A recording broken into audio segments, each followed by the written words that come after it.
But this story's gone away, and I believe it's now said that this was just a cab driver. There is no second gunman. Police in Arizona have released a photograph of someone they're calling a person of interest, following the shooting of U.S. Congresswoman Gabrielle Giffords. The attack on Saturday killed 6 people and left another 12 wounded in the city of Tucson. A man in custody suspected of carrying out the violence has been named as Jared Lee Loeffner. Gabrielle Giffords, a rising star of the Democratic Party, was shot in the head as she met constituents outside a supermarket.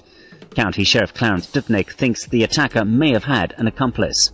There's some reason to believe that he came to this location with another individual. This man was pictured at the scene of the attack, and officers are appealing for help in finding him. Meanwhile, Congresswoman Giffords remains in a critical condition after emergency surgery to save her life. In Washington, the American flag has been lowered to half-mast as fellow lawmakers pray for their wounded colleague. Now, even if he was the cab driver, that doesn't exclude him from possibly being some type of handler. Second man sought in Giffords' shooting may be assassin's handler, telling him at the appropriate time, "Why don't you pass the time by playing a little solitaire?" Now, as if this whole charade wasn't, and not to make light of death and destruction, but as if this whole story wasn't already tailor-made for the phony left-right paradigm of people who have NPR on in the background or people who have Fox News on in the background. I like the Jets. I like the Patriots. Fake partisanship that gets us nowhere except constantly fighting against each other while the elites and gangsters and banksters get away with it yet again. But as if this story wasn't already proceeding like it was following some kind of script, now we bring in even more of the crazy conspiracy theorist angle. Was the documentary Zeitgeist, the gas on Jared Loeffner's fire. In Saturday's attack, and the speculation Loeffner may have been fueled by partisan politics and rhetoric in the media. He did not watch TV, he disliked the news, he didn't listen to political radio, he didn't take sides, he wasn't on the left, he wasn't on the right. Instead, he points to this online documentary series called Zeitgeist as the gas on Loeffner's fire. It's a documentary movement that rails on currency-based economics. I really think that this Zeitgeist documentary had a profound impact upon Jared Loeffner's mindset and how he viewed the world that he lives in. Eventually, Jared's bizarre behavior drove Osler away. That was 2 years ago. I forgot about Jared. I stopped thinking about this kid because thinking about him wasn't something I wanted to do. Corporate media portrays Loeffner as a gold and silver advocate being pushed by Bill Maher.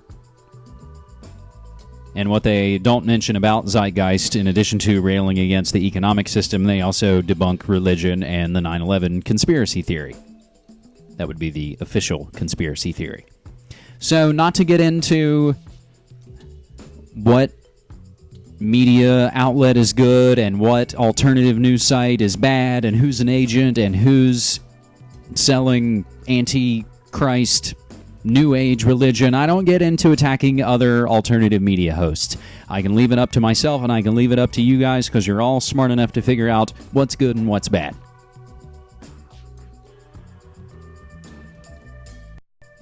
I heard a clip my man Ian played for me from one of this week's episodes of Democracy Now! Where they had, of course, Mark Potok on from the SPLC.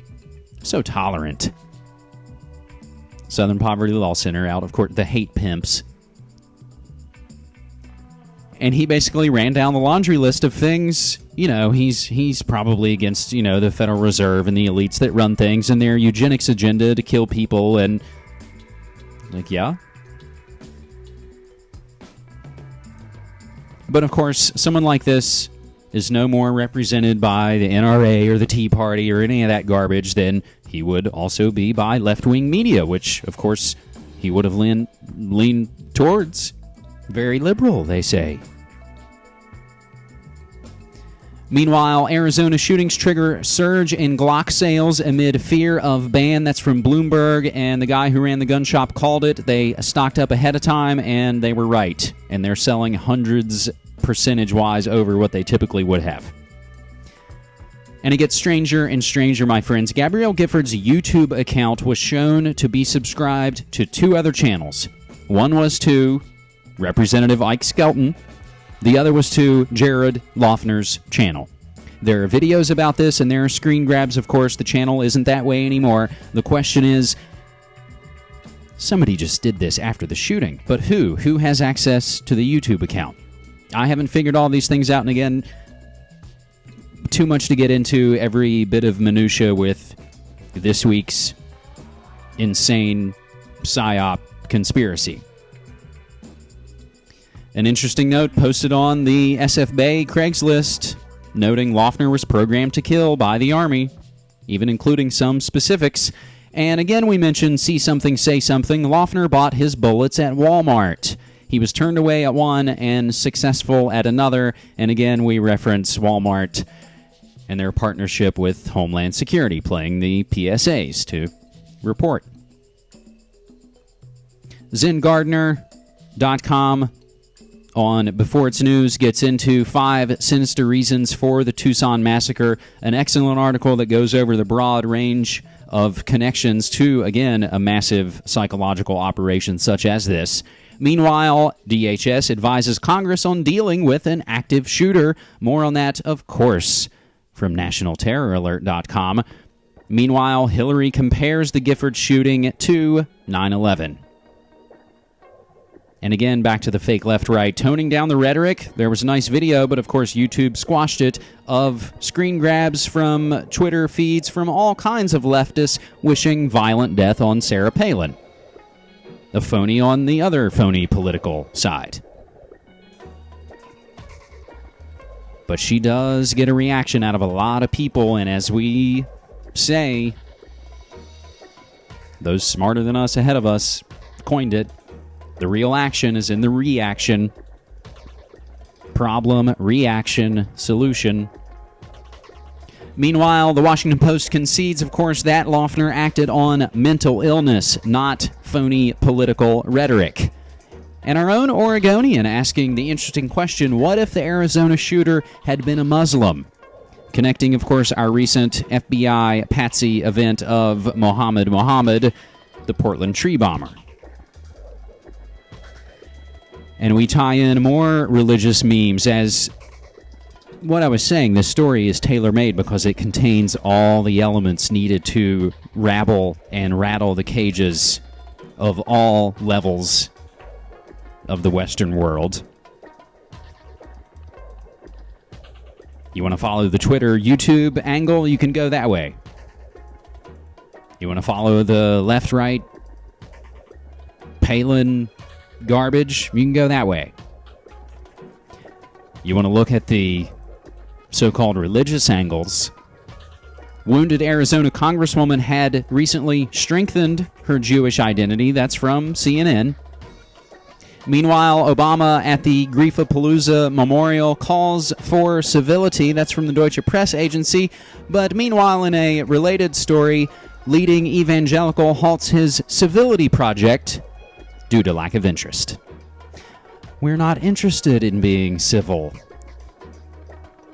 We're filled with anger, and we want revenge.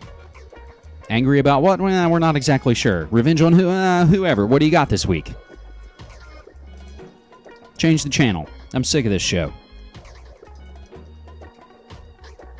So Palin gets into it even more when she uses the term blood libel. And the Belief blog on CNN, which I've been following more and more for our Holy Hexes segments, Palin's use of blood libel, the phrase blood libel, invokes ancient myth about Jews giving up their life for a Gentile. More on that from BeliefNet.com. Palin v. Gifford's blood libel. Meanwhile, Democrats planning a bill that would outlaw threats to lawmakers, as if it wasn't illegal to threaten people, but he wants to do it. You can't use symbols. They're all about the symbols, and this is the way these things work. Op-Ed News has an exclusive interview with Gifford's rabbi debunking rumors that they knew Jared Loughner. And in eulogizing the Tucson victims, has Obama become our pastor-in-chief?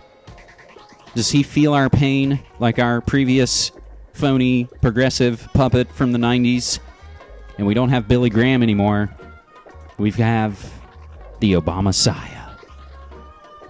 Wherein the Griefapalooza, he noted, and we, of course, have links to all the other text and speech and all of those things for you. But a quote from HomelandSecurityWatch.com from Obama's Griefapalooza: "Bad things happen, and we must guard against simple explanations in the aftermath." Couldn't have said it better myself, Barry. Meanwhile, Lee Rogers of RogueGovernment.com putting it quite plainly: Obama uses the dead for political gain in staged psychological operation. And that's what we're experiencing. A late addition to this post from Siva Tuva, who you may recall we interviewed recently on the mystery of the dead birds and fish and other sinister forces. She has a data dump collection on the shootings in Tucson, Arizona, and perhaps their connections to, like so many other events, the 33rd parallel, such as the Arkansas die-offs, such as the assassination of John F. Kennedy, such as on and on. Now, at the end of this post, I'm in for a little anonymous wrist slap, where a comment notes, "I'd been liking the post here until this one. The headline links are blatantly written by right-wingers," which I admitted to you earlier. A lot of them do come from InfoWars, and yes, they are more on the reactionary right side of this fake scheme, with the presumed intent of making this a right-left issue. I hold a lot of liberal ideas sacred, but I'm not blind to heavy-handed rhetoric. Someone hasn't studied the trivium, or worse, they're using it to manipulate. Tisk, tisk.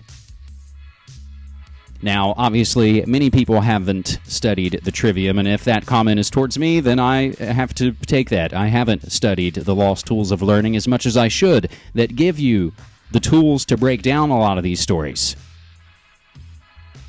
Grammar, logic, rhetoric. And I, of course, not using it to manipulate. And again, even if those things are pointed at me. I can take being taken to task for things that I already know and admit about the site and the show and the shortcomings of the things that I try and do with MediaMonarchy.com. But I'm not going to let it get me down. I'm only going to use it as positive and hopeful, constructive criticism. So, my friends, that brings to a close all our coverage on the Arizona assassinations. And, of course, I'm sure we'll have to return to this story as we'll learn more about it in the days and weeks to come. And in situations like this, just as we said last week, referring to the mass animal die-offs, we always have to wonder if there's not something larger going on and we're being misdirected by the magician twirling the baton to misdirect our eyes to pay attention to some sideshow while maybe the real deal's going down elsewhere.